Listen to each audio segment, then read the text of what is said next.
നമ്മുടെ ഇന്നത്തെ ഡോക്ടർ ഒപ്പീനിയനിൽ നമ്മുടെ പ്രിയപ്പെട്ട ഡോക്ടർ ഗോപാലൻ ഡോക്ടറാണ് നമ്മളോട് ഹലോ സംസാരിക്കുന്നത്.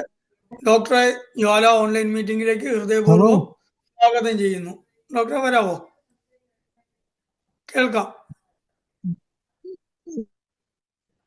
കേൾക്കാം, പറഞ്ഞോളൂ. ഹലോ ഹലോ ഞാൻ വ്യക്തമാണോ? വ്യക്തത ഉണ്ടോ? ഇപ്പൊ ഓക്കെ കുഴപ്പമില്ല, അവിടെ ഇപ്പൊ correct. Okay okay thank you. അപ്പോൾ ഇന്നത്തെ പോലെ നമ്മുടെ ജ്വാല ഗ്രൂപ്പിലെ പുതുമക്കാർക്ക് പ്രത്യേകമായിട്ടുള്ള ഒരു അഭിനന്ദനം പറയുന്നു. എല്ലാവർക്കും നമസ്കാരം. അതുപോലെ നമ്മുടെ പഴമക്കാർക്കും എല്ലാ ദിവസവും നമ്മൾ പറയുന്നുണ്ട് പുതുമക്കാരെ മുൻനിർത്തിയാണെന്ന് നമ്മൾ എപ്പോഴും സംസാരിക്കുന്നത്. അതിന് പ്രത്യേക ഗുണമുണ്ട്. ഈ പുതുമക്കാര് എന്ന് പറയുമ്പോഴത്തേക്കും നമ്മള് പഴയ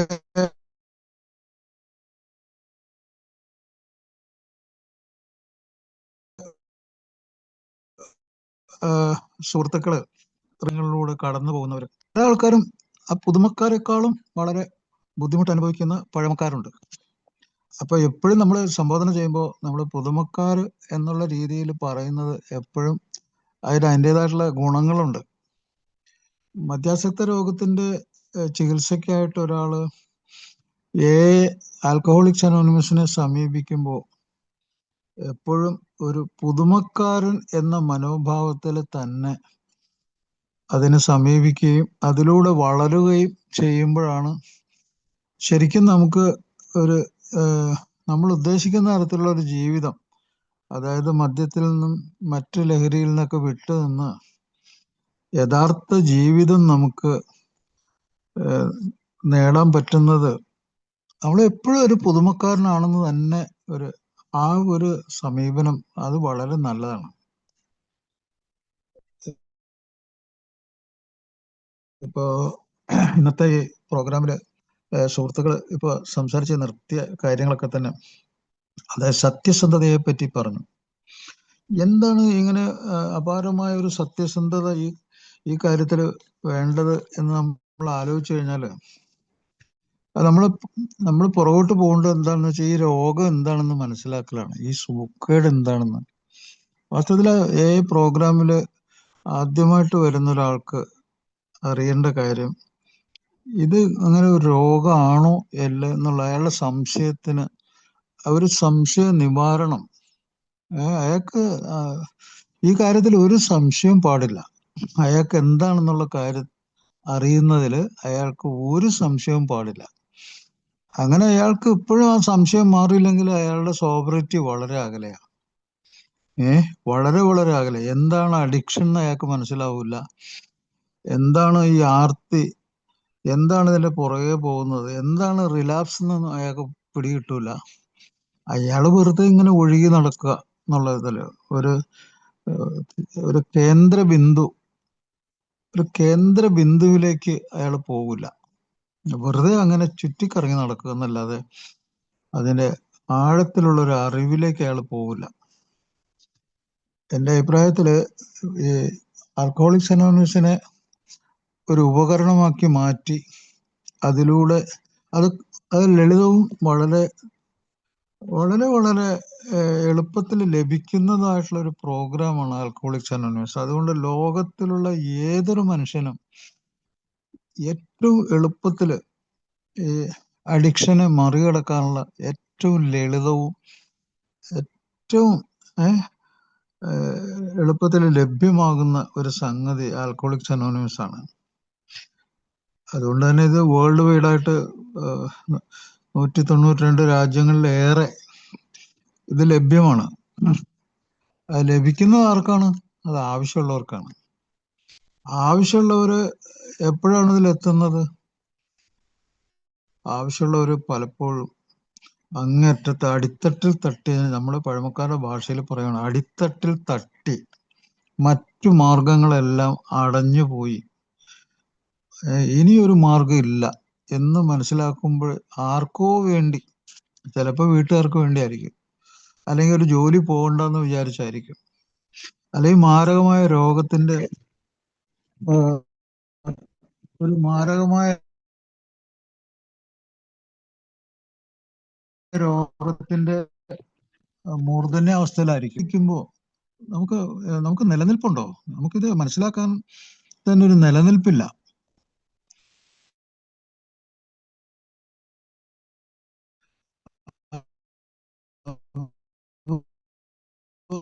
നമുക്ക് ആദ്യം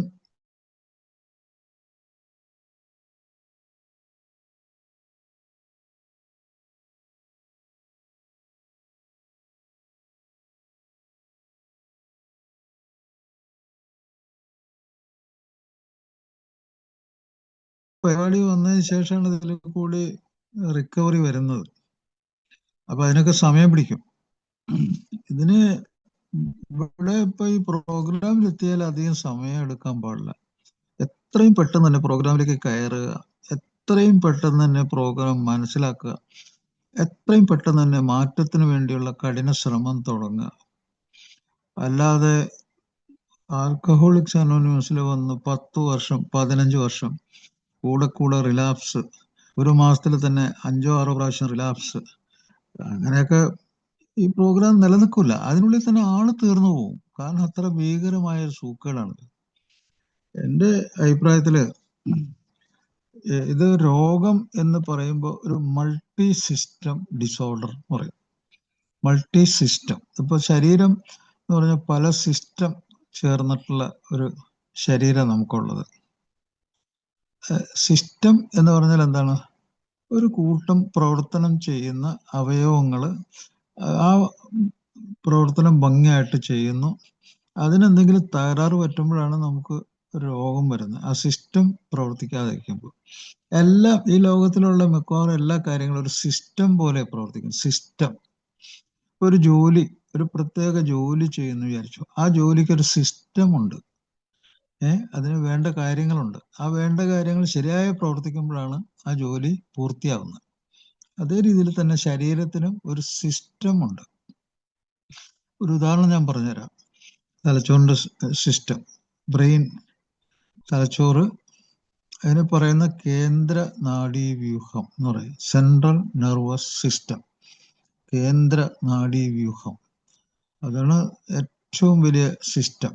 നമ്മുടെ ശരീരത്തിലെ നമ്മളാണെന്നും നമ്മുടെ ജീവിതമാണെന്നും നമ്മളെ കിട്ടുന്നതും നമ്മളെ കുറിച്ചുള്ള ധാരണകളും ലോകത്തെ കുറിച്ചുള്ള ധാരണകളും നമ്മുടെ ബുദ്ധിശക്തി, നമ്മുടെ വൈകാരിക അവസ്ഥകള്, അതുപോലെ നമ്മുടെ ചലനങ്ങള്, നമ്മൾക്ക് വേണ്ടി നമ്മളെ ശ്രദ്ധിക്കുന്നത്, കെയർ ചെയ്യുന്നത്, അപ്പൊ നമ്മള് ലോകമായിട്ട് പൊരുത്തപ്പെടുന്നത്, നമ്മുടെ ജീവിത മേഖലകള്, അതുപോലെ നമ്മള് നമ്മള് മറ്റ് മനുഷ്യരുമായിട്ട് പങ്കുവെക്കുന്നത്, ഇത്രയും സംഗതികൾ കേന്ദ്ര നാഡീവ്യൂഹം എന്ന് പറഞ്ഞാൽ നമ്മുടെ തലച്ചോറിന്റെ കൂടിയാണ്. അപ്പൊ ഇത് ചുരുക്കത്തിൽ പറഞ്ഞിട്ട് ഇത് തലച്ചോറിന്റെ സൂക്കേടായിട്ടാണ് തുടങ്ങുന്നത്. തലച്ചോറിന്റെ രോഗമായിട്ട് തുടങ്ങും. ഇത് ആർക്കും ഇത് തെറ്റിപ്പോകാൻ പറ്റൂല. ഈ ഒരു മനസ്സിലാക്കലില്ലെങ്കിൽ അയാൾ എയിൽ വന്നിട്ട് ഒരു കാര്യമില്ല. അയാൾക്ക് വിദ്യാഭ്യാസം ഉണ്ടെങ്കിലും വിദ്യാഭ്യാസം ഇല്ലെങ്കിലും ഇത് എൻ്റെ സ്വന്തം തലച്ചോറിന്റെ രോഗമാണ്. ഇത് മറ്റുള്ളവർക്ക് സൂക്കേടുള്ളത് അവരുടെ തലച്ചോറിന്റെ കുഴപ്പം കൊണ്ടാണ്. ആ തലച്ചോറിന് ബാധിച്ച മാരകമായ രോഗമാണ്. ഇങ്ങനെയൊക്കെ ഞാൻ തലച്ചോറിന്റെ ധർമ്മങ്ങൾ, ആ സിസ്റ്റം എന്തൊക്കെ ചെയ്യണമെന്ന് ഞാൻ നേരത്തെ പറഞ്ഞല്ലോ. അപ്പൊ അത് കേടുപറ്റിയിട്ടാണ്. എൻ്റെ തലച്ചോറിലാണ് തുടങ്ങുന്നത്, എൻ്റെ തലച്ചോറിലാണ് അത് വളരുന്നത്, എൻ്റെ തലച്ചോറിൽ അത് അവസാനിക്കുന്നത്. 2 തരത്തില്. ഒന്ന് ഞാൻ രക്ഷപ്പെട്ടുകൊണ്ട്, അല്ലെങ്കിൽ ഞാൻ മരിച്ചുകൊണ്ട്. ഈ കാര്യം അടിസ്ഥാനമായിട്ട് അറിയാത്ത ഒരാൾക്ക് ഏലല്ല എവിടെ പോയിട്ടൊരു കാര്യമില്ല. അത് രക്ഷപ്പെടാൻ തീരെ സാധ്യതയില്ല. ഇതൊരു ബേസിക് അടിസ്ഥാന അറിവാണ്. ഇപ്പൊ കുട്ടികള് അഡീഷൻ, മൾട്ടിപ്ലിക്കേഷൻ ഇതൊക്കെ 1-ാം ക്ലാസ്സിൽ പഠിക്കുന്ന പോലെ അടിസ്ഥാന തത്വം ഇതാണ്. എൻ്റെ തലച്ചോറിന്റെ സൂക്കേടാണിത്. വേറൊരാൾക്ക് ഇത് ബാധിച്ചിട്ടുണ്ട്, അയാളുടെ തലച്ചോറിന്റെ സൂക്കേടാണത്. അയാളുടെ തലച്ചോറിൽ തുടങ്ങി അയാളുടെ തലച്ചോറിൽ വളർന്ന് അത് അവിടെ അവസാനിക്കുന്ന രോഗമാണ്. അവസാനിക്കുന്ന 2 തരത്തിലാണ്. ഒന്ന് ആള് അതിൽ നിന്ന് റിക്കവറി, അതിൽ നിന്ന് പിന്മാറ്റം ഉണ്ടായി അതിൽ നിന്ന് രക്ഷപ്പെടുമ്പോൾ അത് റിക്കവറി ആവും, അങ്ങനെ രക്ഷപ്പെടും. വേറെ തരത്തിൽ രക്ഷപ്പെടുന്നു, മരിച്ചുകൊണ്ട് രക്ഷപ്പെടും. ഈ ലോകത്ത് പിന്നെ ഉണ്ടാവില്ലല്ലോ, പിന്നെ ഒന്നും അറിയില്ല, പിന്നെ തലച്ചോറിന് പ്രശ്നമില്ലല്ലോ. അപ്പൊ ഈ അടിസ്ഥാന ആയിട്ടുള്ള ഒരു അറിവ് ഇല്ലാത്ത ഒരാൾ ഈ ഏല് വന്നിട്ട് അയാൾക്ക് സത്യസന്ധത, അയാൾക്ക് ബുദ്ധിശക്തി, അയാൾക്ക് ഓർമ്മശക്തി, അയാളുടെ ബന്ധങ്ങള്, യാഥാർത്ഥ്യബോധം, ശരീരത്തിന് എപ്പോഴും തിരിച്ചു പിടിക്കാനുള്ള ഒരു കഴിവ്, സ്വന്തം മനസ്സിനെ പറ്റി അറിയാനുള്ള കഴിവ്, സ്വന്തം വികാരങ്ങള്, ഫീലിങ്സ്, അതിനെ പറ്റിയൊക്കെ ഒരു പിടിയും കിട്ടൂല അയാൾക്ക്.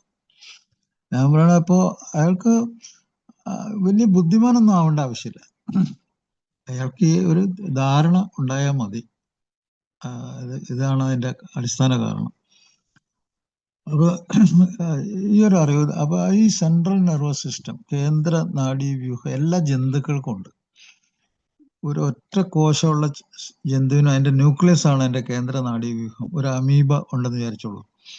ഈ അമീബയ്ക്ക് ഒറ്റ കോശമുള്ളത്, അതതിന്റെ ചുറ്റുപാടിനെ അറിയുന്നുണ്ട്. അത് ചൂടാണോ തണുപ്പാണോ, അതിന്റെ നിലനിൽപ്പിന് എതിരാണോ എന്നത് മനസ്സിലാക്കുന്നുണ്ട്. അത് അവിടുന്ന് രക്ഷപ്പെടാൻ അതിന്റെ ശരീരം അങ്ങോട്ടും ഇങ്ങോട്ടും ഒരു വലിച്ചു നീട്ടി, ഒരു ബലൂൺ പോലെ അങ്ങോട്ടും ഇങ്ങോട്ടും നീട്ടിയിട്ട് അത് ചലിക്കും. കാരണം ഒരൊറ്റ കോശമുള്ള ജീവിയാണത്. എന്നിട്ട് അതിന് ഈ ലോകത്തെ പറ്റി മനസ്സിലാക്കാനും രക്ഷപ്പെടാനുള്ള കഴിവുണ്ട്. അപ്പൊ അതിന്റെ കാര്യത്തിൽ ആ കേന്ദ്ര നാഡീവ്യൂഹമായിട്ട് പ്രവർത്തിക്കുന്ന അതിന്റെ കോശത്തിനുള്ള അതിന്റെ സെൻട്രൽ ന്യൂക്ലിയസ് ആണ്. അപ്പൊ നമ്മള് മൾട്ടി സെല്ലുലാർ, കോടിക്കണക്കിന് കോടാനുകോടി കോശങ്ങൾ ചേർന്ന ഇതാണ്. അപ്പൊ അതുകൊണ്ടാണ് സിസ്റ്റമായിട്ട് മാറിയത്. ഒരു പ്രവൃത്തി ഒരെണ്ണം, വേറൊരു പ്രവൃത്തി വേറൊരു സിസ്റ്റം, അങ്ങനെ ഇതെല്ലാം കൂടി പല സിസ്റ്റം ചേർന്ന അതിൽ ഏറ്റവും പ്രധാനപ്പെട്ട സിസ്റ്റത്തിന്റെ കാര്യം ഞാൻ ഈ പറഞ്ഞ കേന്ദ്ര നാഡീവ്യൂഹം, ബ്രെയിൻ സ്പൈനൽ കോഡ്, തലയോട്ടിയുടെ ഉള്ളില് അതിന്റെ ശേഷഭാഗം, താഴേക്ക് പോകുന്ന ഭാഗം സ്പൈനൽ കോഡ്, അത് നട്ടലിന്റെ ഉള്ളിൽ കൂടി താഴേക്ക് വരും.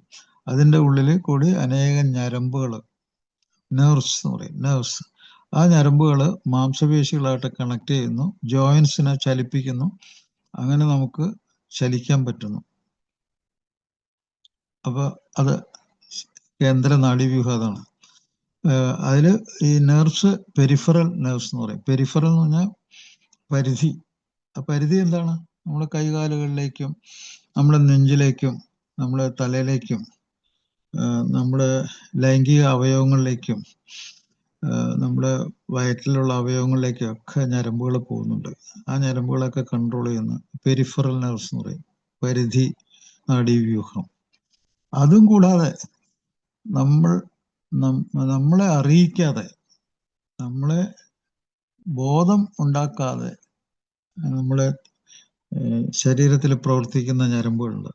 അതിന് ഓട്ടോണോമിക് എന്ന് പറയാം. ഓട്ടോണോമിക് എന്ന് പറഞ്ഞാൽ സ്വന്തമായിട്ട്, മറ്റ് ഇതില്ലാതെ സ്വന്തമായിട്ട്, സ്വന്തം നിലയിൽ സ്വയം കേന്ദ്രീകരിച്ച് നടക്കുന്ന ഓട്ടോണോമിക് നെർവസ് സിസ്റ്റം എന്ന് പറയും. Autonomic nervous system. ഇപ്പൊ ഉദാഹരണത്തിന് പറയാം, നിങ്ങള് ഹൃദയം ഒരു ഭയമുള്ള ഒരു സ്ഥലത്ത് ചെന്ന് നിൽക്കുമ്പോൾ ഹാർട്ട് ഇങ്ങനെ മിടിച്ച് ഭയങ്കരമായിട്ട് മിടിപ്പുണ്ടാക്കി പേടിയൊക്കെ തോന്നും.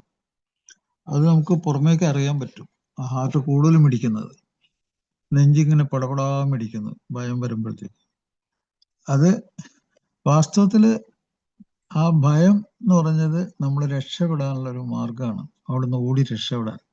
ആ ഭയം ഇല്ലെങ്കിൽ നമ്മൾ ഓടി രക്ഷപ്പെടില്ല. നമുക്കെന്തോ അപകടം വരുന്നുള്ളൊരു സിഗ്നലാണത്. അപ്പൊ ആ ഭയം വരുമ്പോ നമുക്ക് പുറമേക്കൊരു അറിവ് കിട്ടണം. ആ മിടിപ്പുണ്ടാവും, ആ മിടിപ്പ്, നെഞ്ചിന്റെ മിടിപ്പുണ്ടാവും, വേർപ്പുണ്ടാവും. അപ്പോൾ ഭയം വരും. അത് ഓട്ടോണോമിക് നെർവസ് സിസ്റ്റം. അത് നമ്മളെ അറിയിക്കാതെ, നമ്മളെ ബോധത്തെ അറിയിക്കാതെ, അത് പിന്നീട് നിവൃത്തിയില്ലാതെ നമ്മളെ അറിയിക്കുകയാണ്. ആ മിടിപ്പിൽ കൂടി, ആ വേർപ്പിൽ കൂടി, ആ ഭയത്തിൽ കൂടി നമ്മൾ അറിയിക്കുകയാണ് എന്തോ കുഴപ്പം വരാൻ പോകുന്നുണ്ട്, ഓടി രക്ഷപ്പെട്ടോളൂ. അപ്പോൾ അതൊരു പ്രത്യേക സിസ്റ്റമാണ്. അപ്പൊ നമുക്ക് അങ്ങനെ ഒരു അവസ്ഥ വരുമ്പോഴേ അത് പ്രവർത്തിക്കുള്ളൂ. അല്ലാതെ സാധാരണ നിലയിൽ നമ്മൾ പ്രവർത്തിക്കുന്ന സമയത്ത് നമുക്കങ്ങനെ മിടിപ്പോ ഒന്നും വരുന്നില്ല. ഇത് ഒരു ഒരു ടെറർ സിഗ്നലാണ്, ഒരു സിഗ്നലാണത്. ഇപ്പൊ വണ്ടിയൊക്കെ ഓടി ഒരു സ്ഥലത്ത് നിൽക്കാൻ പറയൂലേ, നിങ്ങൾ ഓടി നിങ്ങൾ പ്രത്യേകം ശ്രദ്ധിക്കണം എന്നുള്ള ഓർമ്മപ്പെടുത്തൽ വരുമല്ലോ സിഗ്നൽ വരും. അപ്പൊ ആ സിഗ്നലാണത്. അത് നമുക്ക് സങ്കടം വരുമ്പോഴും നമുക്ക് ഭയം വരുമ്പോഴും ദേഷ്യം വരുമ്പോഴും ഒക്കെ നമുക്ക് സിഗ്നല് തരും. അപ്പൊ ആ സിഗ്നലിനെ ഉപയോഗപ്പെടുത്തേണ്ടത് നമ്മുടെ ബോധമാണ്. നമ്മുടെ ബോധത്തിന്റെ ഉള്ളിലാണ് നമ്മൾ സിഗ്നലുകളെ ഉപയോഗപ്പെടുത്തി രക്ഷപ്പെടുന്നത്.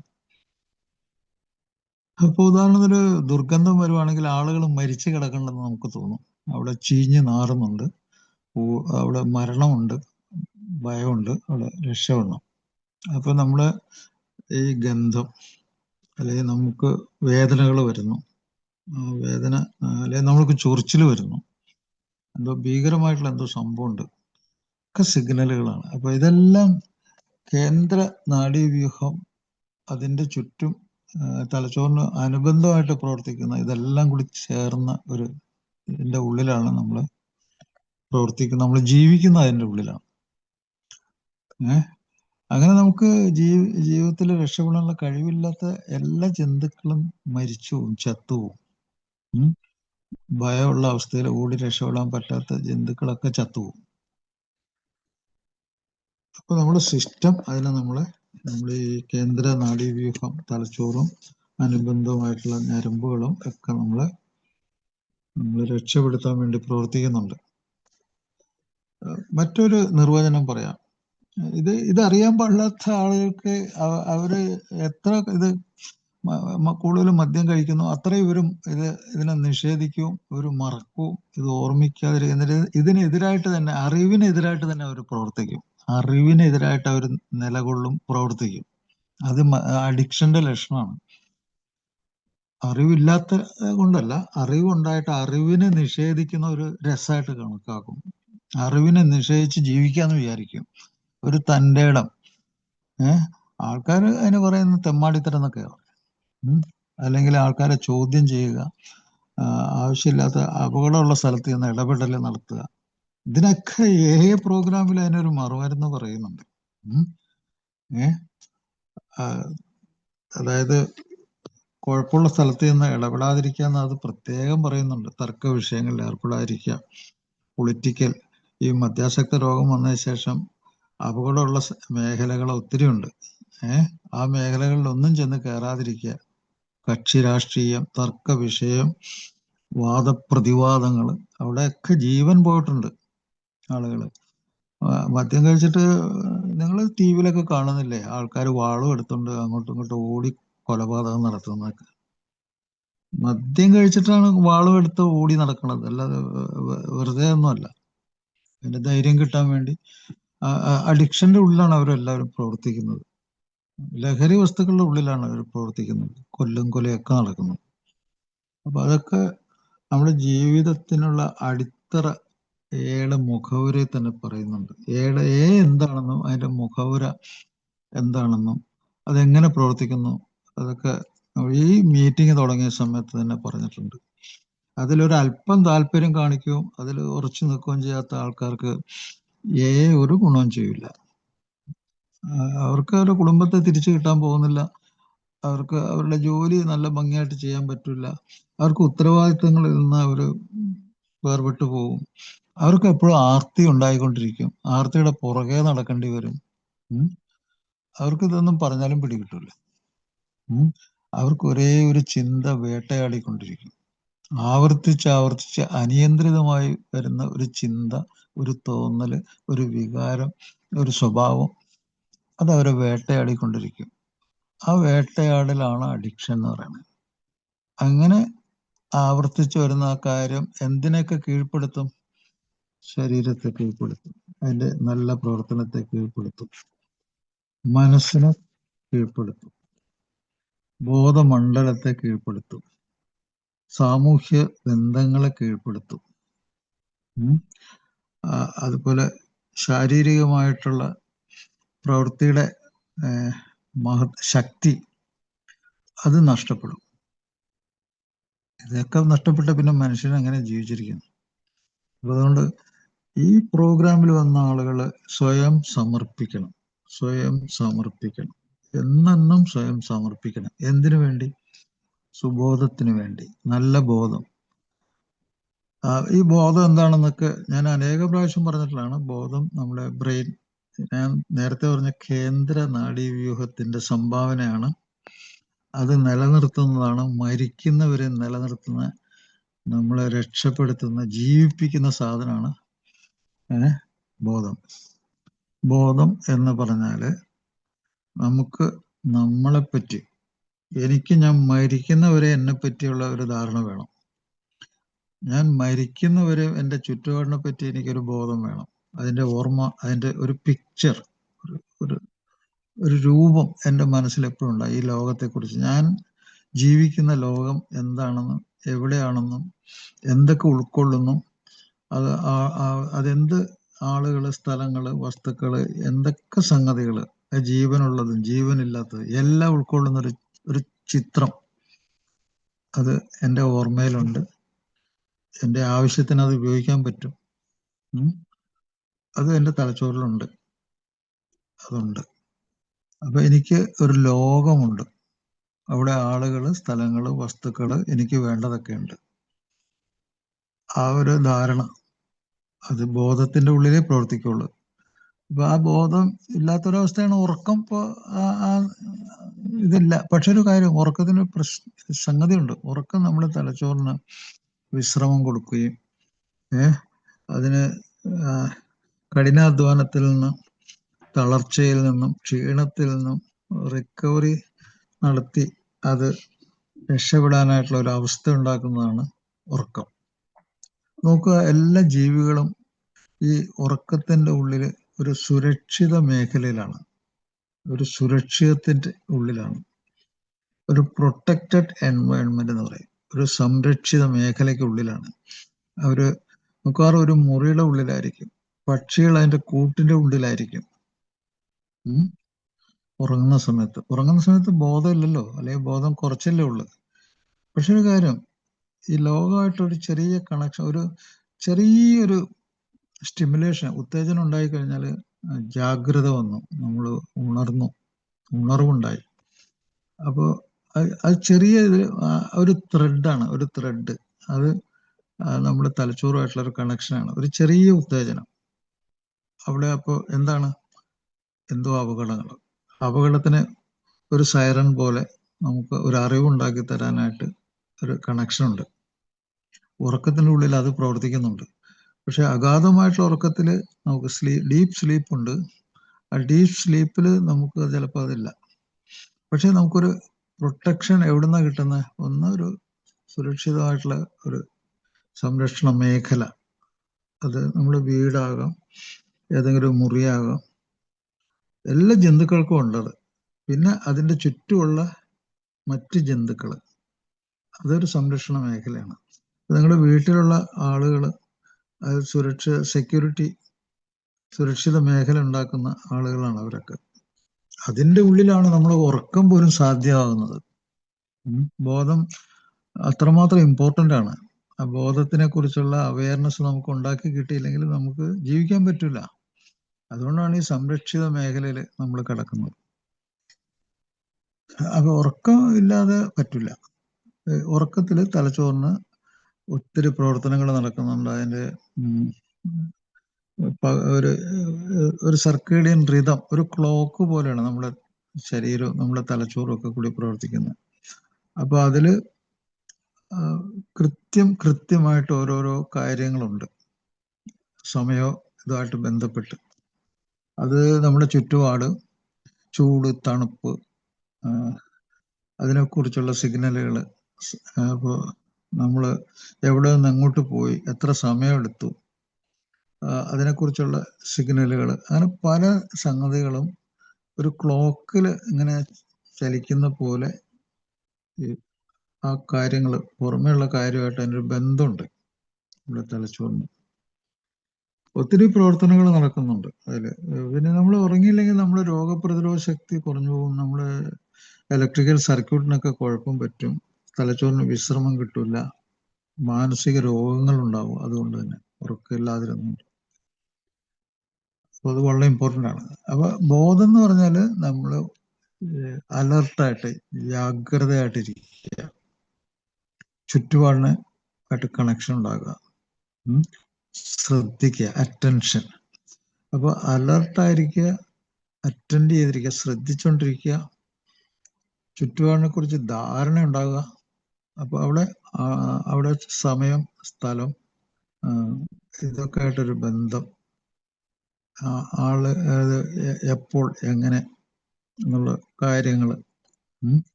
സ്പേസ് ടൈം എന്ന് പറയും. സ്പേസ്, ഏത് സ്പേസിലാണ് നമ്മൾ നിൽക്കുന്നത്, ഏത് സമയത്താണ് നിൽക്കുന്നത്, അങ്ങനെയൊക്കെയുള്ളൊരു ധാരണ, ആ ചുറ്റുപാടിനെ കുറിച്ചുള്ള ധാരണ, ആ ചുറ്റുപാടിലുള്ള അതിന്റെ കണ്ടൻസ്, ചുറ്റുപാടിൽ എന്തൊക്കെ അടങ്ങിയിരിക്കുന്നു ആ കണ്ടൻസിനെ കുറിച്ചുള്ള ധാരണ,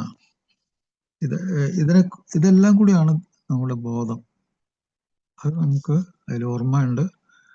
നമുക്ക് ഈവൻ വികാരങ്ങൾ കൂടി ആ സമയത്ത് വരും. ഞാൻ നേരത്തെ പറഞ്ഞില്ലേ, ഈ ചീഞ്ഞു നാറുമ്പോൾ ചത്ത ശവശരീരത്തെക്കുറിച്ചും ഓടി രക്ഷപ്പെടാനൊക്കെ ഉള്ള ഇത് വരുന്നില്ലേ, സിഗ്നലുകൾ വരുന്നില്ലേ, ഇതൊക്കെ മുന്നറിയിപ്പുകളാണ്. ഇതെല്ലാം ബോധത്തിന്റെ ഉള്ളിൽ ഇല്ലെങ്കിൽ നമുക്ക് രക്ഷപ്പെടാൻ പറ്റില്ല, ജീവിക്കാനും പറ്റില്ല. ഇപ്പൊ ബോധത്തിന്റെ ഉള്ളില് നമ്മളുണ്ട്, നമ്മുടെ ചുറ്റുപാടുണ്ട്, അവിടുത്തെ മനുഷ്യരുണ്ട്, അവിടുത്തെ വസ്തുക്കളുണ്ട്, എല്ലാം കൂടി ഉണ്ട്. അപ്പൊ ബോധം അത് വളരെ ഇമ്പോർട്ടൻ്റ് ആണ്. അത് നമ്മൾ തലച്ചോറിന്റെ പ്രവർത്തനമാണ്. നമ്മൾ ഈ ബോധത്തെ പറ്റി ഇത്രയും കൂടുതൽ വ്യാഖ്യാനിക്കണതൊക്കെ എന്തിനാ? കാരണം മദ്യാസക്ത രോഗം, മറ്റു ലഹരികൾ എന്ന് പറഞ്ഞാൽ നമ്മുടെ തലച്ചോറിന്റെ ഉള്ളിൽ നിന്ന് വരുന്ന ബോധത്തിനെ ആദ്യം കെടുത്തിക്കളയുന്നത്, കലക്കി മറിക്കുന്ന ഒരു പരിപാടിയാണത്. അവിടെ ആ ബോധത്തിന്റെ ഉള്ളിലും ബോധത്തിന്റെ ഇത് പരിധികൾ അത് ലംഘിച്ച് നമ്മൾ പ്രവർത്തിക്കുമ്പോൾ മരണം ചുറ്റിക്കളിക്കുന്ന ഒരു പരിപാടിയാണ്. അതുകൊണ്ടാണ് ബോധത്തെ പറ്റി ഇത്ര ഇതായിട്ട് പറയുന്നത്. പിന്നെ വേറെ കാര്യം, എല്ലാ മനുഷ്യരും എല്ലാ ജന്തുക്കൾക്കും ഉള്ള അറിവാണത്. ബോധം എന്ന് പറഞ്ഞാല് ഈ ചുറ്റുപാടിനെ പറ്റി, നമ്മളെ പറ്റിയൊക്കെ ഉള്ള ഈ ധാരണ എന്താണ്? ഈ ധാരണ എന്തിൽ കൂടി ഉണ്ടാകുന്നത്? ഈ ധാരണ വരുന്നത് ബന്ധത്തിൽ കൂടിയാണ്. ഇപ്പൊ നിങ്ങൾ എവിടെയെങ്കിലും പോയി കഴിഞ്ഞ് താമസിക്കുന്ന, നിങ്ങൾക്ക് ബന്ധമുള്ള ആൾക്കാരെ നമ്മൾ അന്വേഷിക്കുന്നത്. ബന്ധം ഉള്ള ആൾക്കാർ, പരിചയമുള്ള ആൾക്കാർ. എന്താണ്? ഇപ്പൊ ബോധം എന്ന് പറഞ്ഞൊരു ബന്ധം കൂടിയാണ്. ബോധം ബന്ധിപ്പിക്കുന്ന ഒരു സാധനമാണ്. ഇങ്ങനെ ബന്ധിപ്പിക്കുന്ന സാധനം വർക്കൗട്ട് ചെയ്തിട്ടുണ്ടെങ്കിൽ ബോധത്തിന് കുഴപ്പമുണ്ടാകും. മനസ്സിലല്ലേ? നമ്മൾ ഒരു അപരിചിതരുടെ ഇടയിൽ ചെന്ന് താമസിക്കാൻ നോക്കൂ, അസ്വസ്ഥത തോന്നൂല്ലേ? വല്ലാത്ത അസ്വസ്ഥത തോന്നൂല്ലേ? അപ്പൊ ബോധം എന്ന് പറഞ്ഞാൽ ബന്ധം കൂടിയാണ്. അത് ഒരിക്കലും നമുക്ക് മറക്കാൻ പറ്റാത്ത കാര്യമാണ്. ബോധം എന്ന് പറഞ്ഞാൽ ബന്ധം കൂടിയാണ്. നമ്മുടെ ബോധത്തിന്റെ ഉള്ളില് നമ്മുടെ ബന്ധമുണ്ട്. ബോധം ഇല്ലാത്ത ഒരാൾക്ക് ബന്ധമില്ല. എവിടെയാണ്, എന്താണ്, എങ്ങനെയാണെന്ന് യാതൊരു പരിപാടിയില്ല. അപ്പൊ ഇതിനൊക്കെ നശിപ്പിക്കുന്ന ഒരു മദ്യാസക്തി അല്ലെങ്കിൽ മറ്റു ലഹരി തലച്ചോറിനെ ബാധിച്ച് ഒരാൾ ജീവിക്കാന്ന് പറഞ്ഞാൽ ഏറ്റവും വലിയ സ്റ്റുപ്പിഡായിട്ടുള്ള, ഏറ്റവും വലിയ ബുദ്ധിയില്ലാത്തൊരു ആശയമാണത്. എങ്ങനെയാണ് ഈ ആശയം നമ്മുടെ മനസ്സിൽ കടന്നുകൂടുന്നതും, എങ്ങനെയാണത് വളരുന്നതും, എങ്ങനെയാണത് നമ്മളിങ്ങനെ മുന്നോട്ട് നയിക്കുന്നതും? അതിന് തലച്ചോറിൽ തന്നെ പ്രത്യേക കേന്ദ്രങ്ങളുണ്ട്. തലച്ചോറ് എപ്പോഴും വിവിധ വികാരങ്ങളെ മനസ്സിലാക്കുന്നു. ചില വികാരങ്ങളെ കൂടുതൽ ഇഷ്ടപ്പെടുന്നു. ചില ആൾക്കാരുടെ തെറ്റായ ചില ധാരണകളും ഉണ്ട്. ഉദാഹരണത്തിന്, സന്തോഷം എല്ലാവരും ഇഷ്ടപ്പെടുന്നൊരു ഒരവസ്ഥയാണ്. സന്തോഷിക്കുന്നു എന്ന് പറഞ്ഞാൽ നമ്മുടെ ശരീരത്തിലെ തലച്ചോറിൽ പ്രത്യേകിച്ചും ഡോപ്പമൈൻ എന്ന് പറഞ്ഞൊരു രാസവസ്തു ഉണ്ട്. അത് ഉത്തേജകം കൂടുതൽ പ്രവർത്തിക്കും. അതിപ്പോൾ ലൈംഗികമായിട്ടുള്ളത് നമ്മൾ ആസ്വദിക്കുന്ന സംഗതിയാണ്. ഭക്ഷണം കഴിക്കുന്നത് നമ്മൾ ആസ്വദിക്കുന്ന സംഗതിയാണ്.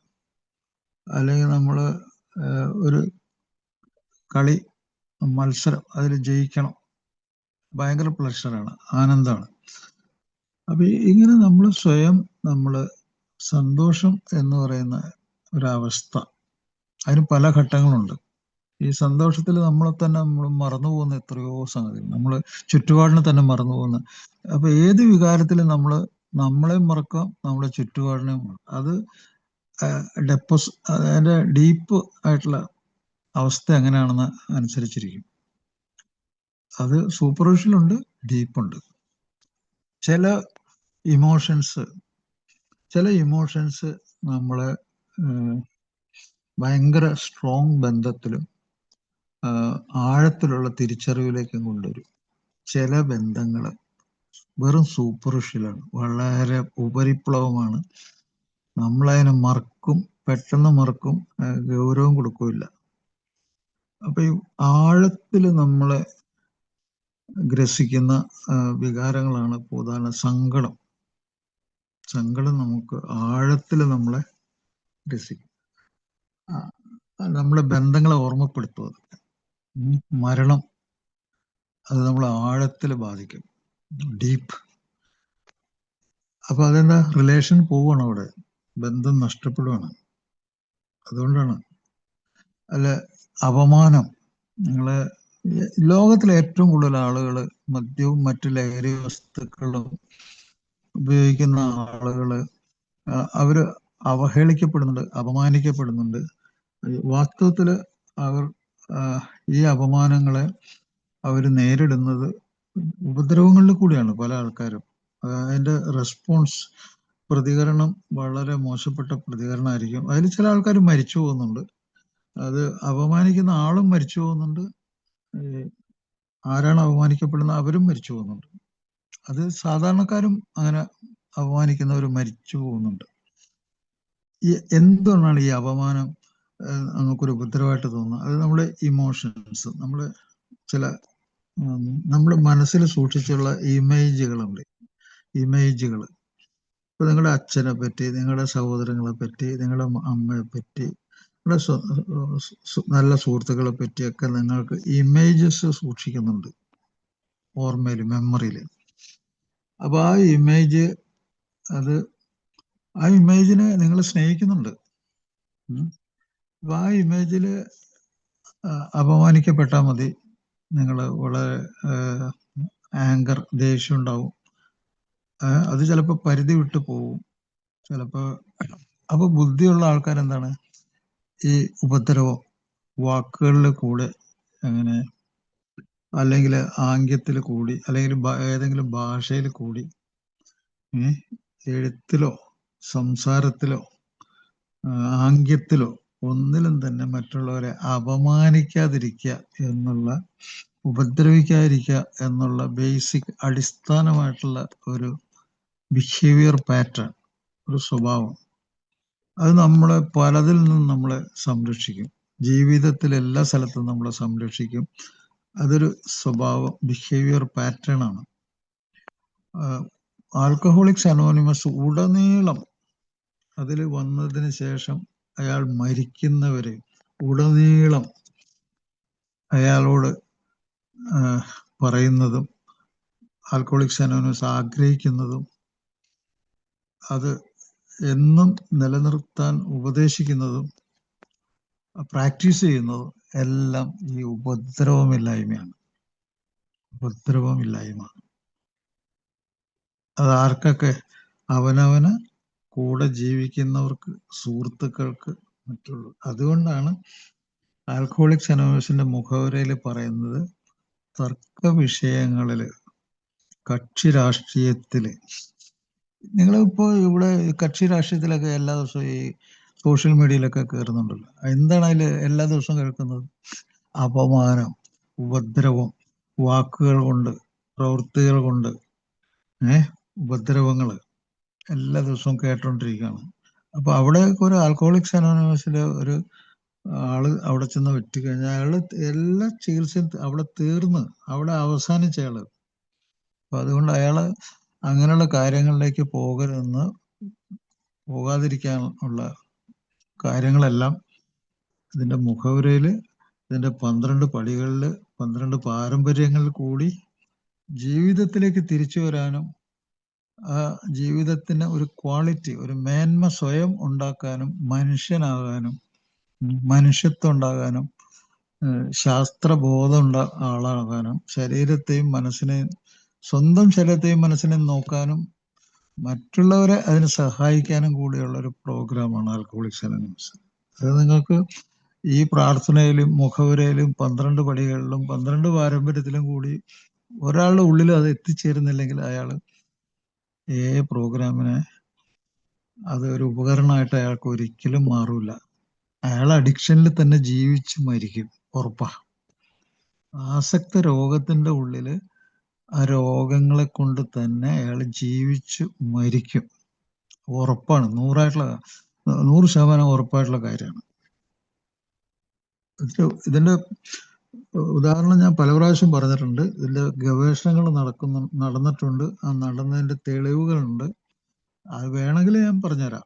പുതുതായിട്ടുള്ള ആൾക്കാർക്ക് പ്രത്യേകിച്ചും പഴമക്കാർക്കും നല്ലതായിരിക്കും. എന്താണ് അവര് ഈ അടുത്ത് നടന്ന ഗവേഷണമാണ് ഞാൻ പറയുന്നത്. അതികഠിനമായ അഡിക്ഷൻ ഉള്ള ആൾക്കാർ, മദ്യം, മറ്റു ലഹരികളുള്ളവരിലും ഈ അഡിക്ഷനെ കുറിച്ചുള്ള ഗവേഷണങ്ങൾ നടന്നിട്ടുണ്ട്. അപ്പൊ ഒരാള് മദ്യവും മറ്റു ലഹരികളും എങ്ങനെ ഉപയോഗിക്കുന്നുള്ളത് അയാൾക്ക് മാത്രമേ അറിയാവുള്ളൂ. പക്ഷെ ഇവര് ഗവേഷണം നടത്തിയപ്പോൾ ഏറ്റവും കൂടുതൽ ഒരു ഗവേഷണത്തിൽ മദ്യത്തിന് മുൻഗണന കൊടുത്താണ് ഗവേഷണം നടത്തിയത്. 20 വയസ്സ് മുതൽ 45 വയസ്സ് വരെയുള്ള ചെറുപ്പക്കാരില് പിന്തുടർന്ന് അവരുടെ ഓരോ വർഷവും പിന്തുടർന്നുള്ള ഒരു ജീവിതം, അത് ബന്ധുക്കളിൽ കൂടി, അയാളുടെ ലൈഫ് സ്റ്റൈലിൽ കൂടി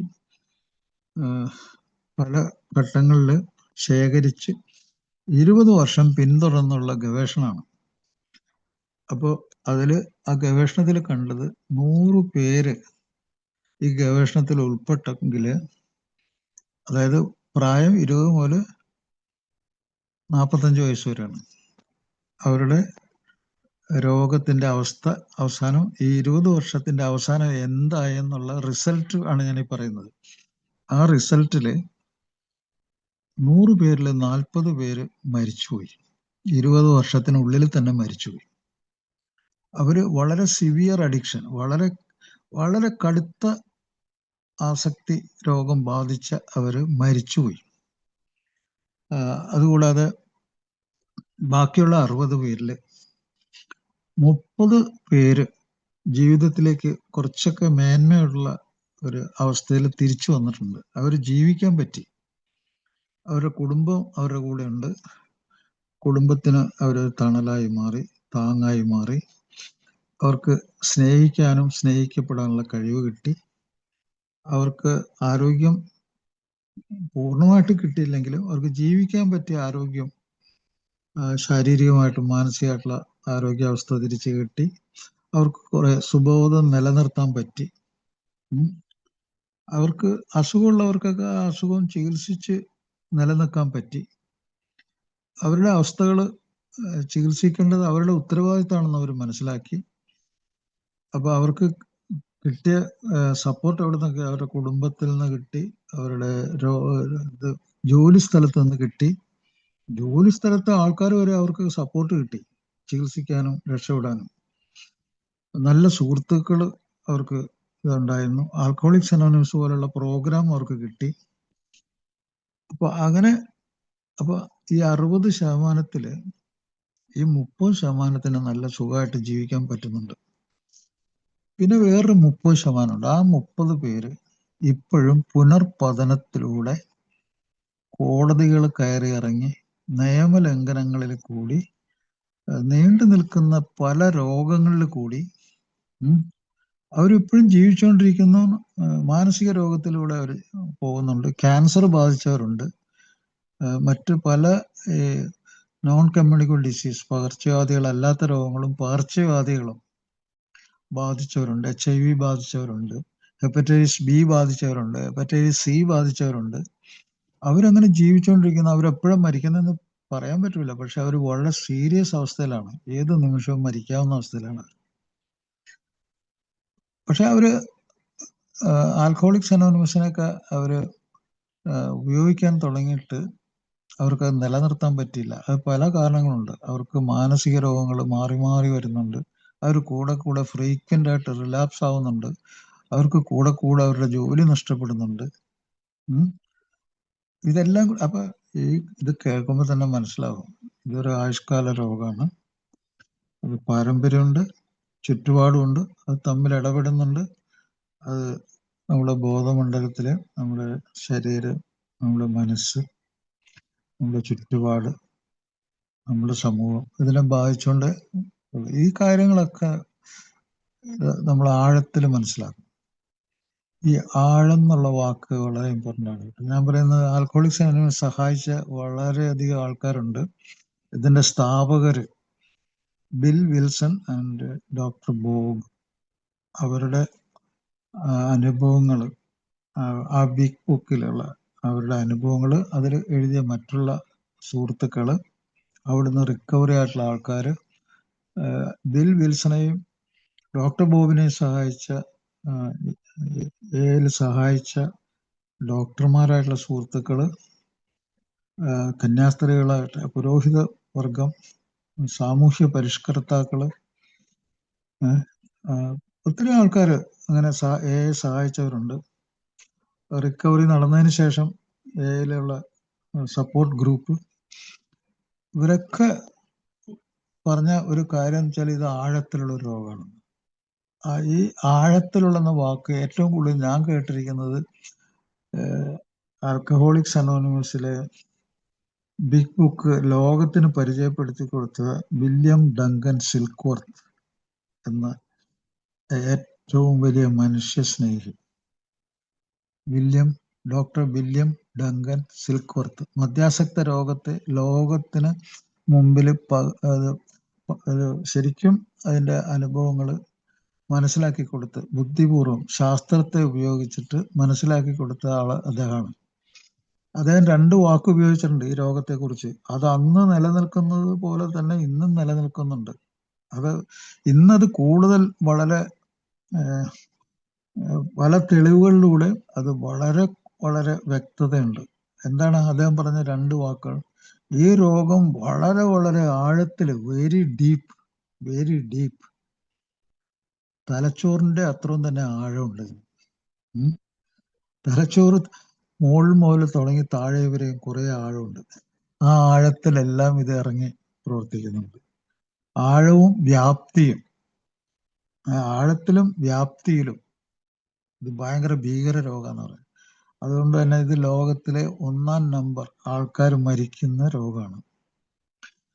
അത് 1-ാം നമ്പറായിട്ട് ജീവിതവും ജീവിതത്തിന്റെ മേഖലകളെയും ബാധിക്കുന്ന രോഗമാണ്. ശരീരത്തിനെയും മനസ്സിനെയും പ്രവൃത്തികളെയും മനുഷ്യവംശത്തെ ഒട്ടാകെ ബാധിച്ചിട്ടുള്ള സീരിയസ് ആയിട്ടുള്ള രോഗമാണ്. അത് സ്ത്രീ പുരുഷ വ്യത്യാസമൊന്നുമില്ല, പ്രായം ഇതില്ല, വിദ്യാഭ്യാസം ഒരു കാര്യമല്ല, പ്രശസ്തി ഒരു വലിയ പ്രശ്നമല്ല. പ്രശസ്തി ഉള്ളവർ പ്രശസ്തി ഇല്ലാത്തവരെന്നുള്ള വ്യത്യാസമൊന്നുമില്ല. അപ്പൊ ആഴത്തിലും വ്യാപ്തിയിലും ഈ രോഗത്തെ വെല്ലാൻ വേറെ രോഗങ്ങൾ ഉണ്ടായിട്ടില്ല. മനസ്സിലായല്ലോ? അപ്പൊ അത് 2 വാക്കുകൾ അന്ന് ഉപയോഗിച്ചിരുന്നത്. അന്ന് ശാസ്ത്രം അത്ര പുരോഗമിച്ചിട്ടില്ല. ആ കാലഘട്ടത്തിൽ അദ്ദേഹത്തിന് പറയാനുള്ള കാര്യം 2 വാക്കുകളിൽ അദ്ദേഹം പറഞ്ഞു വെച്ചു. ആ വാക്കുകൾ ഇന്നും വളരെ പ്രസക്തമാണ്. അത് വേറെ തരത്തില് വ്യാഖ്യാനിക്കണമെന്ന് മാത്രം. ഒന്ന്, അദ്ദേഹം പറഞ്ഞു ഇതൊരു അലർജി പോലെയാണ്, അലർജി എന്ന് പറഞ്ഞാൽ ഈ ചൊറിച്ചിലായിട്ട് ആൾക്കാർ തെറ്റിദ്ധരിക്കരുത്. എന്താണ് ഈ അലർജി പോലെ എന്ന് പറഞ്ഞാൽ എന്താണ്? അലർജി പോലെ എന്ന് അദ്ദേഹം പറഞ്ഞു. അലർജി ആണെന്നല്ല, അലർജിയുടെ സ്വഭാവത്തിലാണ്.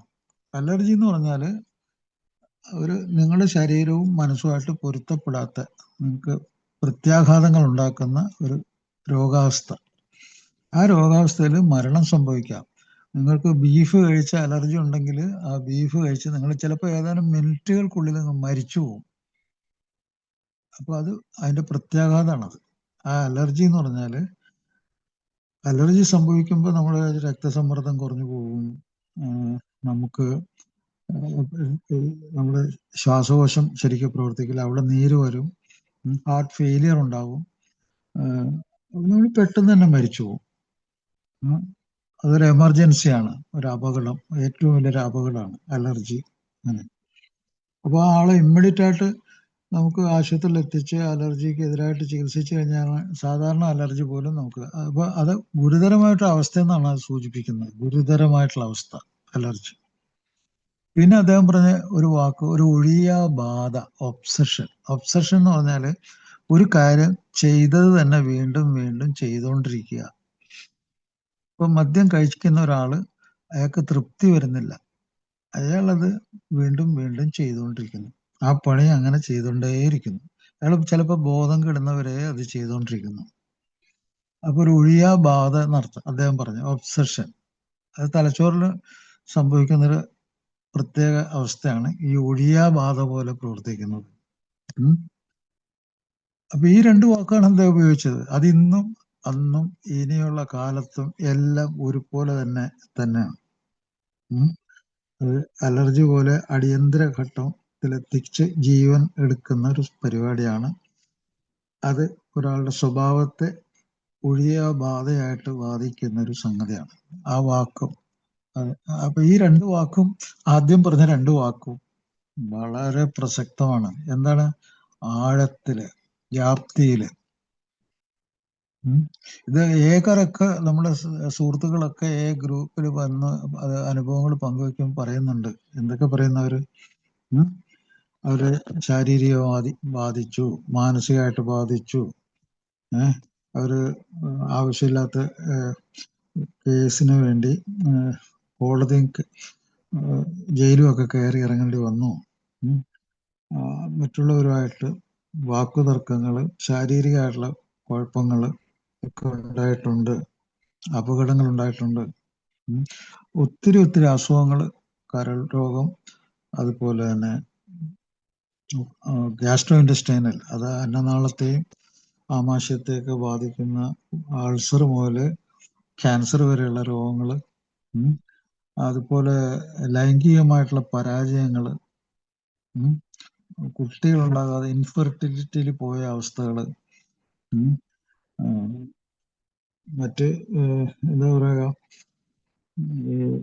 വൃക്കരോഗം,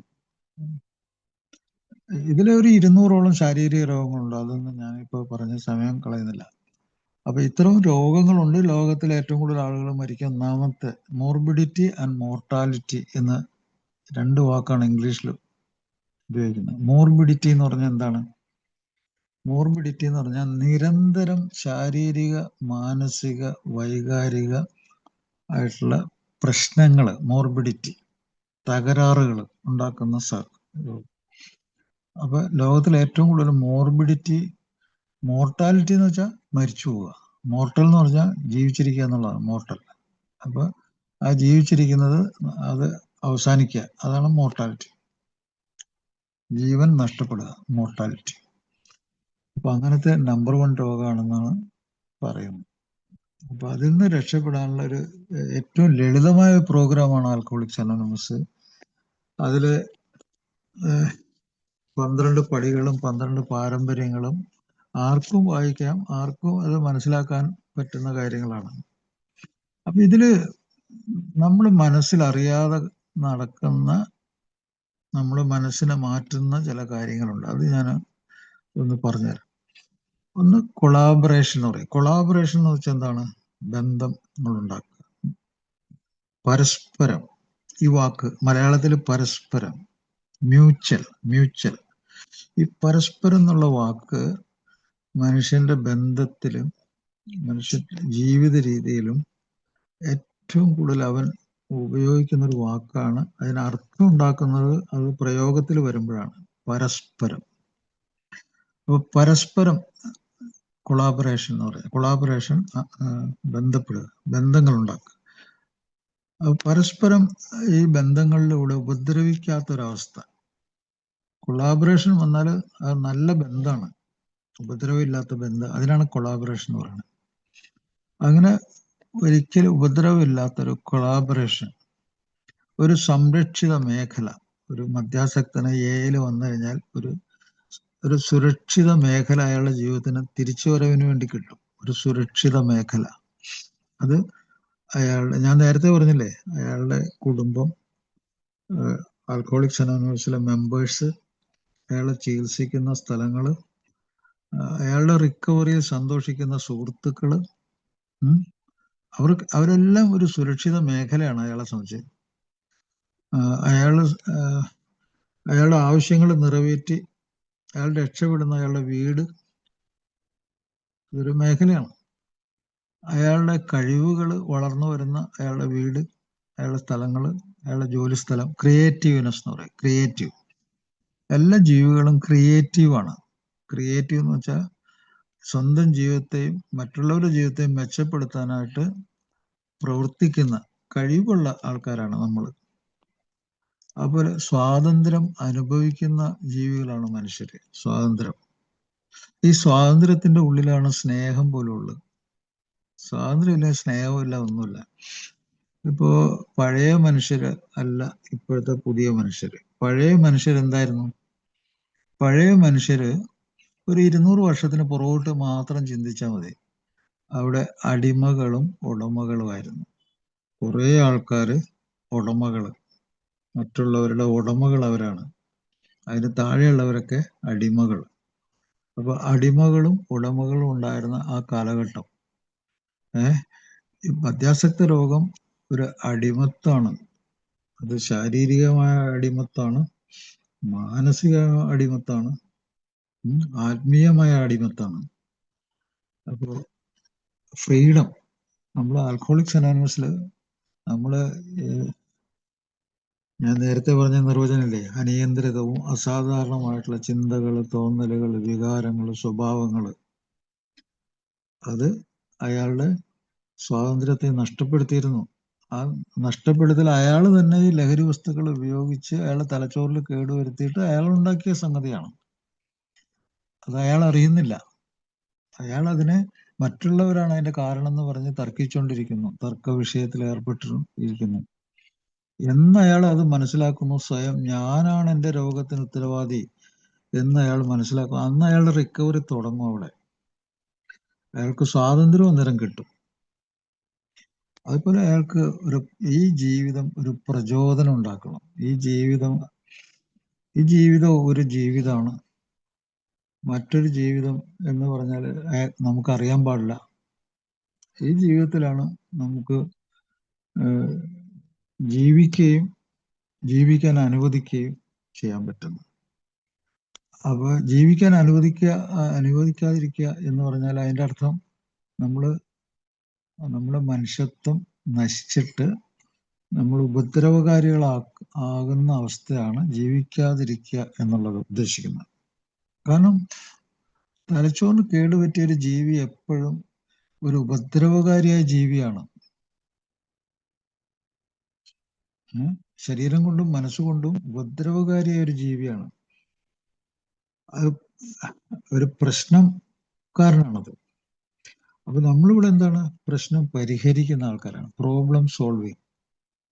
ഇതൊക്കെ ആയിട്ട് ബന്ധപ്പെട്ട വാക്കുകളാണ്. ഇതൊക്കെ ഓർത്തിരിക്കുക. പ്രശ്നം പരിഹരിക്കുകയാണ്. ഓരോ പ്രശ്നവും പരിഹരിച്ച് നമ്മൾ മുന്നോട്ട് പോകുന്നു. നമ്മുടെ തലച്ചോറിന് ഏറ്റവും കൂടുതൽ കുഴപ്പമുണ്ടാകുന്നത് നമ്മുടെ പല അവസ്ഥകളും നമുക്ക് സ്വയം നിരീക്ഷിക്കാനും സ്വയം മനസ്സിലാക്കാനും സ്വയം പരിഹരിക്കാനും പറ്റില്ല. പ്രോബ്ലം സോൾവിങ് എന്ന് പറയും. പ്രശ്നങ്ങളെ പരിഹരിക്കുക. നമുക്ക് നമ്മളെ ജഡ്ജ് ചെയ്യാൻ പറ്റില്ല, നമ്മളെ വിധിക്കാൻ പറ്റില്ല. നമ്മളെ വിധിക്കണം. നമ്മളെ വിധിക്കാനുള്ള ശക്തി ഇല്ലെങ്കിൽ നമ്മൾ ആരാണ്? സ്വയം അറിയാത്ത ഒരു മന്ദബുദ്ധിയാണെന്ന് അർത്ഥം. നമ്മുടെ ജീവിതത്തിന് പർപ്പസ് ആവശ്യമുണ്ട്. ഓരോ സംഗതി എന്ത് ആവശ്യത്തിനാണെന്ന് അറിയാൻ പാടില്ലാത്ത ഒരു സംഗതി ഒരു വിവരമില്ലാത്ത ജന്തുവാണെന്നല്ലേ മനസ്സിലാവുള്ളൂ. പർപ്പസ്. അതുപോലെ നമ്മൾ ഉത്തരവാദിത്തമുള്ള ജീവികളാണ്. Responsible. We are responsible animals. അതുകൊണ്ടാണ് പോലീസ് പിടിച്ചോണ്ട് പോകുന്നത്. ഒരാളെ അഴിച്ചു കഴിഞ്ഞാൽ പോലീസ് പിടിച്ചോണ്ട് പോകുന്നത് എന്താണ്? അയാൾക്ക് ഉത്തരവാദിത്വം ഇല്ല. അയാൾക്ക് സമൂഹത്തോട് ഉത്തരവാദിത്വം ഇല്ല. അയാള് ഉപദ്രവകാരിയായതുകൊണ്ടാണ് അയാൾ ശിക്ഷിക്കപ്പെടുന്നത്. അയാളെ ജയിലിലിടുന്നത് അതുകൊണ്ടാണ്. സൗദിയിലൊക്കെ കഴുത്തു വെട്ടുന്നതൊക്കെ അതുകൊണ്ടാണ്. അയാൾ മറ്റുള്ളവർക്ക്, സമൂഹത്തിന് ജീവിക്കാൻ അനുവദിക്കാത്ത ഒരാളാണ്. അതുകൊണ്ടാണ് നമ്മൾ റെസ്പോൺസിബിൾ ആനിമൽസ്. റെസ്പോൺസിബിൾ. ഞാൻ ഇതിനു മുമ്പ് പറഞ്ഞിട്ടുണ്ട്, ഈ സൗദിയിലല്ല, അത് നിങ്ങൾ ഏറ്റവും കൂടുതൽ സന്തോഷിക്കുന്ന ഒരു സ്ഥലം നമ്മുടെ ദുബായിയാണ്. ദുബായില് ഉത്തരവാദിത്തത്തെ പറ്റി ഓർമ്മിപ്പിക്കാനായിട്ട് 40 അടി കൊടുക്കുന്നുണ്ട്. അത് എവിടെയെന്ന് വെച്ചാൽ, അവിടെ പോയിട്ട് ഉപദ്രവം ഉണ്ടായി, മദ്യം കഴിച്ച് ബോധം കെടുത്തി, അവിടെ ട്രാഫിക്കിനൊക്കെ തകരാറുണ്ടാക്കി ആളുകളെ അല്ലെങ്കിൽ അടിച്ചോ ഇടിച്ചോ ഉപദ്രവം ഉണ്ടാക്കി എവിടെയെങ്കിലും ബോധം കെട്ട് കിടക്കുവാണെങ്കിൽ അവിടുത്തെ പോലീസ് ഒന്ന് പൊക്കിക്കൊണ്ട് പോകും. അവര് നല്ല പരിചരണങ്ങളൊക്കെയാണ് പിന്നീട് തരുന്നത്. നല്ല കുളിപ്പിച്ച് നല്ല വൃത്തിയാക്കി ബോധം കെട്ട് കിടക്കുന്ന ആളെ ഒരു സ്ഥലത്ത് കൊണ്ടുപോയി അവിടെ നീണ്ടു നിവർത്തി ഒരു ബെഞ്ചിൽ കിടത്തി വസ്ത്രങ്ങളൊക്കെ അഴിച്ച് മാറ്റിയിട്ട് ഒരു ചെറിയ അടിവസ്ത്രം മാത്രം ഇട്ട് കാല് നീട്ടി കിടത്തിയിട്ട് ഉള്ളംകാലിൽ 20 അടിയും നിവർത്തി ഇരുത്തിയിട്ട് പുറത്ത് 20 അടിയും, അങ്ങനെ 40 അടി തരും. എന്നിട്ട് ഈ ചികിത്സ വളരെ രഹസ്യമാണ്. എന്നിട്ട് അയാളുടെ ലൊക്കേഷൻ കണ്ടുപിടിക്കുക, എവിടെ ഏത് രാജ്യത്തു നിന്ന് വരുന്നു, എന്താണ് അയാൾ ഉണ്ടാക്കിയ പ്രശ്നം.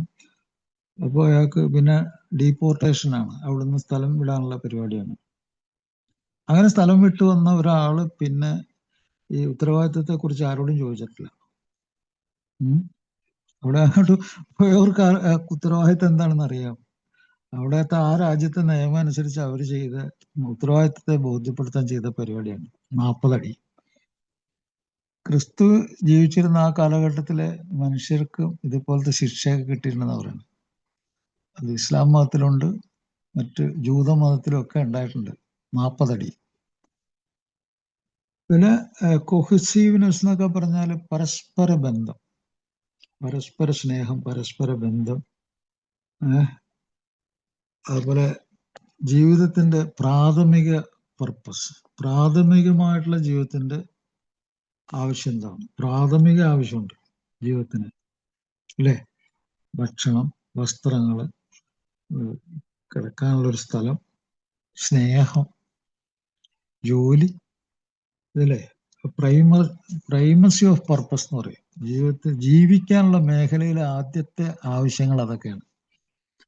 അതൊക്കെ പോവും ഒരു മദ്യാസക്തന് അല്ലെങ്കിൽ ലഹരി ഉപയോഗിക്കുന്ന ആൾക്ക് ഒക്കെ നഷ്ടപ്പെടും. അപ്പോ തിരിച്ചുവരവിന് ശ്രമിക്കുന്ന ആള് മദ്യവും മറ്റു ലഹരികളും നിർത്തിയിട്ട് ആദ്യത്തെ കാര്യം ഇപ്പൊ ഇതിൽ പറഞ്ഞ മദ്യം നിർത്തിവെക്കലാണ് ആദ്യത്തെ കാര്യം. പിന്നെ ജീവിക്കാൻ തുടങ്ങലാണ്. അപ്പോൾ അയാളുടെ മെമ്മറി അയാൾക്ക് തിരിച്ചു വേണം, നല്ല ഭംഗിയായിട്ട് ചലിക്കാനുള്ള ഇത് വേണം, കഴിവുകൾ വേണം, ജീവിതത്തിനൊരു അർത്ഥം വേണം, എല്ലാം വളരെ സ്മൂത്തായിട്ട് നടക്കണം. എല്ലാ കാര്യങ്ങൾക്കും ശ്രദ്ധ വേണം. അയാൾ ക്രമത്തിൽ നിന്നും ക്രമത്തിലേക്ക് പോകണം. ശരീരത്തിന്റെ ക്രമത്തിൽ നിന്നും ക്രമത്തിലേക്ക് പോകണം. മനസ്സിന്റെ ക്രമത്തിൽ നിന്നും ക്രമത്തിലേക്ക് പോകണം. അയാളുടെ ജോലി ക്രമത്തിൽ നിന്ന് ക്രമത്തിലേക്ക് പോകണം. ഇത് എങ്ങനെ നടക്കുന്നു? ഇത് അയാൾ ശീലിച്ച അയാളുടെ ചിന്തകള്, അയാളുടെ തോന്നലുകള്, അയാളുടെ സ്വഭാവത്തിൽ കൂടി അയാൾ ഉണ്ടാക്കിയെടുക്കുന്ന സംഗതിയാണ് എന്ത്? ക്രമം. അതുകൊണ്ടാണ് രാജ്യങ്ങള് ലോ ആൻഡ് ഓർഡർ എന്ന് പറഞ്ഞാല് ക്രമം ഉണ്ടായിരിക്കുക. അവരുടെ പുറത്തുള്ള ജീവിതത്തിന് ക്രമം ഉണ്ടായിരിക്കുക. ക്രമം ഇല്ലാത്ത ജീവിതം ഒരു രാജ്യവും സമ്മതിച്ചു തരില്ല, അകത്താക്കും. Order to order. അപ്പൊ മദ്യാസക്ത രോഗം ഈ ക്രമം ഇല്ലാതാക്കുന്ന, ശരീരത്തിന് ക്രമമില്ല, മനസ്സിന് ക്രമമില്ല, പ്രവൃത്തികൾക്ക് ക്രമമില്ല, വികാരങ്ങൾക്ക് ക്രമമില്ല, ചിന്തകൾക്ക് ക്രമമില്ല. അപ്പോൾ മദ്യത്തിൽ നിന്നും മറ്റു ലഹരികൾ വിട്ടു നിൽക്കുന്ന ഒരാൾക്ക് ആദ്യം പ്രാക്ടീസ് ചെയ്യാനുള്ളത് അയാളുടെ ഉറക്കം ശരിയാവണം, നല്ല വിശ്രമം വേണം, ഭക്ഷണം നല്ല രീതിയിൽ കഴിക്കണം. ആദ്യം ശരീരത്തിന് അയാൾ വളരെ ശ്രദ്ധിക്കണം, ക്രമം വേണം, ശരീരം വൃത്തിയാക്കി വെക്കണം. ആദ്യം അയാളെ ശാരീരികമായിട്ടുള്ള ക്രമത്തിന് പുറമെ അയാളുടെ ആവശ്യങ്ങൾക്ക് ക്രമം ഉണ്ടാക്കണം. അയാളുടെ മുറി, അയാൾ ജീവിക്കുന്ന മുറി, അവിടെ അയാൾ ഉറങ്ങുന്നു, അവിടെ അയാൾക്ക് വിസർജ്യങ്ങൾ പോകാനായിട്ട് കക്കൂസുണ്ട്, കുളിമുറിയുണ്ട്, അയാളുടെ സാധനങ്ങളൊക്കെ അവിടെ സൂക്ഷിക്കുന്നുണ്ട്, അയാളുടെ ബെഡുണ്ട്. അപ്പൊ ആദ്യം അയാൾ വേണ്ടത് ക്രമം ഉണ്ടാകാനായിട്ട് അയാൾ ആദ്യം ഉറക്കം ശരിയായിരിക്കണം, വിശ്രമം, നല്ല റിലാക്സേഷൻ വേണം, നല്ല ഭക്ഷണം കഴിക്കണം. ശരിക്കും വളരെയധികം വിശ്രമം അയാൾക്ക് വേണം, ശാരീരികമായിട്ടുള്ള വിശ്രമവും റിലാക്സേഷനും വേണം രക്ഷപ്പെടാൻ വേണ്ടി. പിന്നെ അയാൾ ക്രമം ഉണ്ടാക്കാനായിട്ട് ആദ്യം എഴുന്നേറ്റ് വരുമ്പോഴേ തന്നെ അയാൾ ശാരീരികമായിട്ടുള്ള ഹൈജീൻ അതൊക്കെ ചെയ്യണം, വ്യായാമം ചെയ്യാം. പിന്നെ അയാൾക്ക് വസ്തുക്കളൊക്കെ അടുക്കി വയ്ക്കുക, അത് ക്രമം ഉണ്ടാക്കലാണ്. അയാളുടെ ബെഡ് മേക്കിംഗ്, മറ്റുള്ളവർ അയാൾക്ക് ബെഡ് മേക്ക് ചെയ്ത് തരാൻ പറ്റും. ബെഡ് മേക്കിംഗ്, അയാളുടെ കുളിമുറിയിലുള്ള സാധനങ്ങൾ, വസ്തുക്കളൊക്കെ അയാൾ ശരിയാക്കും. അയാളുടെ പുസ്തകങ്ങളോ എന്തൊക്കെ ഉണ്ടെങ്കിലും സാധനങ്ങൾക്ക് വൃത്തിയായിട്ട് അടുക്കി വെക്കണം അയാൾ. അവിടെ നിന്നാണ് ക്രമം അയാൾ ഉണ്ടാക്കേണ്ടത്. ക്രമം അയാൾക്ക് വെറുതെ അയാൾ ഉണ്ടാക്കിയെടുക്കുകയാണ്, ഓർഡർ ടു ഓർഡർ, ക്രമത്തിൽ നിന്ന് ക്രമത്തിലേക്ക്. അപ്പൊ അങ്ങനെ അയാൾ ചെയ്യുമ്പോൾ അയാൾക്ക് മനസ്സിനൊരു ശാന്തത, സ്വസ്ഥതയൊക്കെ കിട്ടും. അയാളുടെ മരുന്നുകളൊക്കെ കൃത്യമായിട്ട് അയാൾ കഴിക്കണം, അതിന്റെ കാര്യങ്ങൾ അയാൾ എഴുതി വെക്കണം, മരുന്നൊക്കെ കറക്റ്റായിട്ട് കഴിക്കണം. അയാള് സോബ്രൈറ്റിയിലേക്ക് വരണമെങ്കിൽ ആദ്യം അയാളോട് സത്യസന്ധനായിരിക്കണം. നേരത്തെ ഇവിടെ സുഹൃത്തുക്കൾ പറഞ്ഞു, സ്വയം സത്യസന്ധനായിരിക്കുക. അയാൾക്ക് വേണ്ടി ചെയ്യുന്ന ഒരു പരിപാടിയാണത്. അപ്പോൾ അയാളോട് സത്യസന്ധനായിരിക്കണം. മദ്യത്തിൽ നിന്ന് വിട്ടു നിൽക്കുന്ന കാര്യത്തിൽ അയാൾ മറ്റുള്ളവരെ ബോധിപ്പിക്കാതെ അയാൾക്ക് വേണ്ടി സത്യസന്ധനാവുക. അതിൽ കൂടി അയാളുടെ സുബോധം, അയാളുടെ ഇന്റലിജൻസ്, ബുദ്ധിശക്തി ഒക്കെ തിരിച്ചു കിട്ടും. അയാളുടെ ജീവിതത്തിൽ ക്രമം ഉണ്ടാവും. നേരെ മറിച്ച് അയാൾ നുണ പറയുകയോ അയാൾ ബുദ്ധിശക്തി നഷ്ടപ്പെടുകയോ പുനർപഠനത്തിലേക്ക് പോവുകയാണെങ്കിൽ അത് ക്രമമില്ലായ്മ, ഡിസോർഡർ എന്ന് പറയും. ക്രമമില്ലായ്മ അത് അയാളുടെ മുറിയിൽ കാണാൻ പറ്റും, അയാളുടെ പെരുമാറ്റത്തിൽ കാണാൻ പറ്റും, അയാളുടെ സംസാരത്തിൽ കാണാൻ പറ്റും, അയാളുടെ ജോലിയിൽ കാണാൻ പറ്റും, അയാളുടെ ഭക്ഷണത്തിന്റെ കാര്യത്തിലും ഒക്കെ അത് കാണാൻ പറ്റും, ഡിസോർഡർ. അപ്പൊ ശരീരത്തിന്റെ സ്വാഭാവികമായിട്ട് നമ്മുടെ ശരീരം ചെയ്യുന്നത് എന്താണ്? നമ്മളെ ക്രമം ഉണ്ടാക്കുന്നത് ശരീരത്തിന്റെ പരിപാടിയാണ്. ക്രമത്തിൽ നിന്ന് ക്രമത്തിലേക്ക് ശരീരത്തിനെ കൊണ്ടുവരാൻ അത് ദിവസം ഇങ്ങനെ പ്രവർത്തിച്ചുകൊണ്ടിരിക്കുകയാണ്. ക്രമത്തിൽ നിന്ന് ക്രമത്തിലേക്ക് ശരീരത്തെ കൊണ്ടുപോകാൻ അത് കഠിനമായിട്ട് ഓരോ ദിവസവും പ്രവർത്തിച്ചുകൊണ്ടിരിക്കുന്നു. അഥവാ ഒരു ക്രമമില്ലായ്മ ഉണ്ടായി കഴിഞ്ഞാൽ പോലും അത് ശരീരം ഓവറായിട്ട് പ്രവർത്തിച്ച് ക്രമം ഉണ്ടാക്കാൻ നോക്കും. അപ്പൊ ക്രമം ഉണ്ടാക്കിയ ക്രമം നിലനിർത്തണം. ഡിസോർഡർ ടു ഓർഡർ ആണ് ശരീരം ചെയ്യുന്നത്. അപ്പൊ ഉദാഹരണം, രോഗപ്രതിരോധ ശക്തി കുറഞ്ഞെന്ന് വിചാരിച്ചോ, പക്ഷെ കുറച്ച് നല്ല ഭക്ഷണം, നല്ല വിശ്രമം കിട്ടിയാൽ ആ രോഗപ്രതിരോധ ശക്തി കുറഞ്ഞ് പനിയൊക്കെ ഉണ്ടായി, കുറച്ച് ശാരീരിക ക്ഷീണമൊക്കെ ഉണ്ടായി, അതൊക്കെ ശരീരം തന്നെ റിപ്പയർ ചെയ്ത് ക്രമത്തിലേക്ക് കൊണ്ടുവരും. പക്ഷെ ശരീരത്തെ വീണ്ടും ഉപദ്രവിച്ചാൽ അത് ഡിസോർഡറിൽ നിന്ന് ഡിസബിലിറ്റി, കഴിവില്ലായ്മയിലേക്ക് കൊണ്ടുവരും. ശരീരത്തിന്റെ കഴിവില്ലായ്മ വന്നാൽ ജോലിയിലെ കഴിവില്ലായ്മ ഉണ്ടാവും, പ്രവൃത്തികളിലെ കഴിവില്ലായ്മ ഉണ്ടാവും, ചിന്തകളിലെ കഴിവില്ലായ്മ ഉണ്ടാവും, തോന്നലുകളിലെ കഴിവില്ലായ്മ ഉണ്ടാവും. അപ്പൊ ശരീരത്തിനെ സഹായിക്കുക, ഡിസോർഡറിൽ നിന്നും ഓർഡറിലേക്ക് കൊണ്ടുവരാൻ ശരീരത്തെ സഹായിക്കുക, അതാണ് ബുദ്ധിപരമായിട്ടുള്ള പരിപാടി. കുറെ നാളിങ്ങനെ ക്രമമില്ലായ്മയിലേക്ക് പോയ ഡിസ്ട്രക്ഷൻ എന്ന് പറയും, നാശം. ഇപ്പോൾ ലിവർ ഡിസീസ്, കരൾ രോഗം വന്നു കഴിഞ്ഞാൽ കുറെ നാൾ മദ്യത്തിൽ നിന്ന് വിട്ടു നിന്നാൽ കരൾ പഴയ അവസ്ഥയിലേക്ക് വരാൻ അത് ശ്രമിക്കും. അത് ശരിയാവുകയും ചെയ്യും. കുടിക്കാതിരുന്നാലൊക്കെ ഒരാൾ റിവേഴ്സ് ചെയ്യാന്ന് പറയും, റിവേഴ്സലാവും. വേണ്ട, ഹൃദയത്തിന്റെ മിടിപ്പ് വിട്രോവൽസ് പിന്മാറ്റ ലക്ഷണത്തിലെ ഹൃദയത്തിന്റെ മിടിപ്പ് ഭയങ്കര കൂടുതലായിരിക്കും. നിങ്ങൾ ഇപ്പോൾ ഞാൻ പോകുന്ന റീഹാബ് സെന്ററിൽ എനിക്കറിയാം, പ്രഷറൊക്കെ ഭയങ്കരമായിട്ട് കൂടും, ഹാർട്ടിന്റെ മിടിപ്പൊക്കെ ഭയങ്കരമായിട്ട് കൂടും. അവിടെ ഒന്ന് ചികിത്സ കഴിഞ്ഞ് കുറെ ദിവസം കഴിയുമ്പോൾ അതൊക്കെ ശരിയാവും, നോർമലായിട്ട് ശരിയാവും.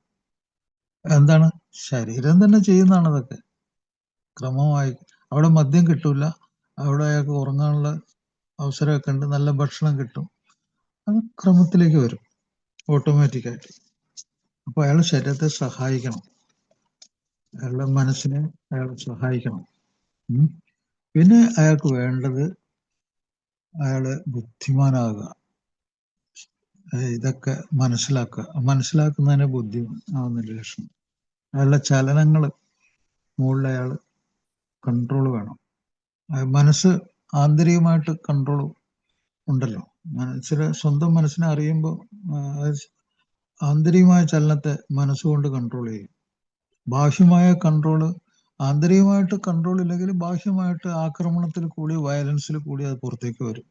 സ്വന്തം വസ്തുക്കൾ തന്നെ അടിച്ചു പൊളിച്ച് നശിപ്പിച്ച് കളയുക, സ്വന്തം TV ഒക്കെ അടിച്ചു പൊളിച്ച് കളയുക, സ്വന്തം വീട്ടിലുള്ള ആൾക്കാരെ ആക്രമിക്കുക, അല്ലെങ്കിൽ ഏറ്റവും അടുത്ത സുഹൃത്തിനെ ആക്രമിക്കുക, അതൊക്കെ ചലനങ്ങളുടെ കുഴപ്പമാണ്. അപ്പോൾ അയാള് തലച്ചോറും ബുദ്ധിശക്തിയും ക്രമത്തിലേക്ക് വന്നാൽ ഈ അനിയന്ത്രിതമായ ചലനമൊന്നും ഉണ്ടാവില്ല.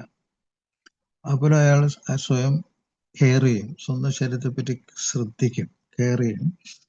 അങ്ങനെ കെയർ ചെയ്ത് അയാൾക്ക് സോബ്രൈറ്റി, സുബോധം വന്നാൽ അയാൾക്ക് ഒരു സ്വയം മതിപ്പുണ്ടാവും.